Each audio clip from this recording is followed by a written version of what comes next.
आज की क्लास में हम इन वर्ड्स की इंग्लिश सीखने वाले हैं क्योंकि ये वर्ड्स डेली लाइफ में बहुत ही ज़्यादा यूज होते हैं। लेकिन जब बात इनको इंग्लिश में बोलने की आती है तो हम वहीं पे अटक जाते हैं और समझ ही नहीं आता कि इनको इंग्लिश में कहते क्या हैं। तो आज हम सीखेंगे कि इनकी इंग्लिश क्या होती है और इनका यूज कैसे किया जाता है। So hi everyone, welcome back to my channel. Let's get started. सबसे पहला वाला वर्ड आता है बैठे बैठे। ये वर्ड डेली लाइफ में बहुत ही ज्यादा कॉमन है और बहुत ही ज्यादा यूज किया जाता है। जैसे आपने बोला, वह बैठे बैठे सोच रही थी, मैं बैठे बैठे पढ़ रहा था, वह बैठे बैठे खोया हुआ था। ठीक है, ऐसे ही सेंटेंस आते हैं आपके लाइफ में। तो बैठे बैठे का यूज डेली लाइफ में बहुत ही ज्यादा होता है और इसकी इंग्लिश होती है वाइल सेटिंग। While sitting. जैसे पहला एग्जाम्पल लिया मैंने यहाँ पर, he was boring while sitting. वह बैठे बैठे बोर हो रहा था। He was boring while sitting. Second example है, he was sleeping while sitting. He was sleeping while sitting. वह बैठे बैठे सो रहा था। वह बैठे बैठे सो रहा था। सेकंड वर्ड है बात बात पर और इसकी इंग्लिश होती है एट एवरी वर्ड।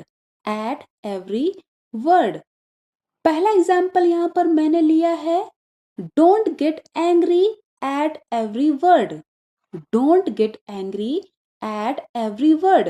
बात बात पर गुस्सा मत हो। सेकेंड एग्जाम्पल लिया है, he tells a lie at every word. He tells a lie at every word. वह बात बात पर झूठ बोलता है। थर्ड वर्ड है सोच समझ कर। सोच समझ कर। और यहाँ पर मैंने इसके दो तरीके के इंग्लिश वर्ड लिए हैं। पहला इंग्लिश वर्ड है थॉटफुली एंड सेकंड वर्ड है आफ्टर थिंकिंग केयरफुली। यहाँ पर पहला एग्जाम्पल है, take any decision thoughtfully. Take any decision thoughtfully. कोई भी फैसला सोच समझकर लो। सेकंड एग्जाम्पल है, change the job after thinking carefully. Change the job after thinking carefully. नौकरी बदलने का फैसला सोच समझकर लो। तो यहाँ पर मैंने सोच समझकर दो तरीके के इंग्लिश वर्ड यूज किए हैं, thoughtfully and after thinking carefully. आप अपने अकॉर्डिंग कोई सा भी वर्ड यूज कर सकते हैं। फोर्थ वर्ड है जानबूझकर और इसके लिए भी यहाँ पर मैंने दो तरीके के इंग्लिश वर्ड यूज किए हैं। पहला वर्ड है on purpose and second word है इंटेंशनली। ठीक है, तो चलिए इसको भी एग्जाम्पल के थ्रू समझते हैं। पहला एग्जाम्पल है, he was late on purpose. He was late on purpose. उसने जानबूझकर देरी की। उसने जानबूझकर देरी की। सेकेंड एग्जाम्पल है, I ignored you intentionally. I ignored you intentionally. मैंने जानबूझकर तुम्हें इग्नोर किया।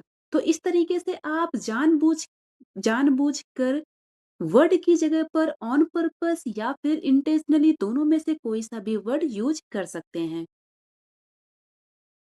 फिफ्थ वर्ड है जल्दबाजी में। ये वर्ड भी बहुत कॉमन है और डेली लाइफ में बहुत ही ज्यादा यूज किया जाता है। इसकी इंग्लिश होती है इन अ हरी।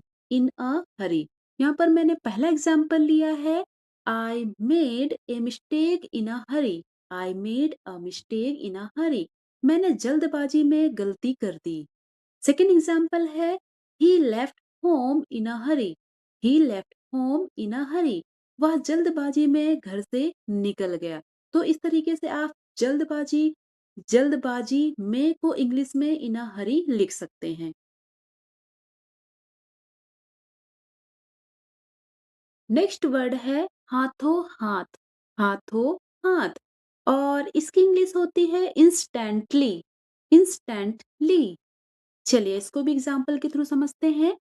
पहला एग्जाम्पल है, the news spread instantly. The news spread instantly खबर हाथों हाथ फैल गई, खबर हाथों हाथ फैल गई।